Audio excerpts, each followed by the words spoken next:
தூத்துக்குடி மாவட்டத்தில் கொட்டி தீர்த்த பலத்த மழையினால் மண் அரிப்பு ஏற்பட்டு சேதமடைந்த தண்டவாளங்களை சீரமைக்கும் பணி முழுவீச்சில் நடைபெற்று வருகிறது.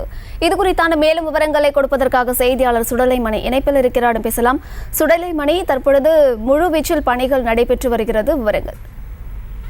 நிச்சயமா அம்ருத், அதாவது கடந்த வாரம் தூத்துக்குடி மட்டுமல்லாமல் தென் மாவட்டங்களில் கொட்டி தீர்த்த கனமழையின் காரணமாக ஏராளமான பகுதிகள் என்பதுக்கு பாதிக்கப்பட்டது.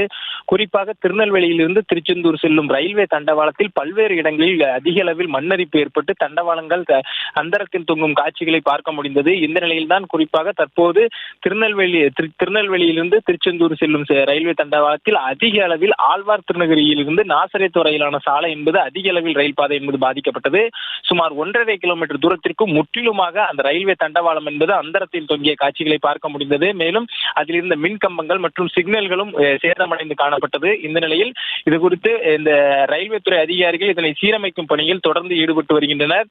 மேலும் ஸ்ரீவைகுண்டம் மற்றும் அருகில் இருந்த தாதன்குளம் பகுதியில் தற்போது இந்த பணிகள் என்பது நிறைவடைந்துள்ளது. ஆனால் இந்த 1.5 கிலோமீட்டர் தூரத்திற்கான பணிகள் இன்றைய தினம்தான் தொடங்கியுள்ளது. இதற்காக இந்த பகுதியில் உள்ள பரம்பு பகுதிகளில் செஞ்சர் அள்ளப்பட்டு அதை ஜேசிபி லாரிகள் மூலம் கொண்டு வரப்பட்டு அங்கிருந்து ஜேசிபி இயந்திரங்கள் மூலம் இந்த பகுதியில் தற்போது அதை சீரமைக்கும் பணியானது நடந்து வருகிறது.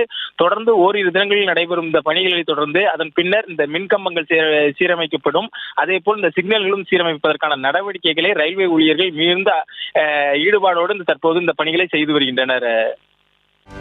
செய்திகளை உடனுக்குடனும் துல்லியமாகவும் தெரிந்து கொள்ள சப்ஸ்கிரைப் பண்ணுங்க.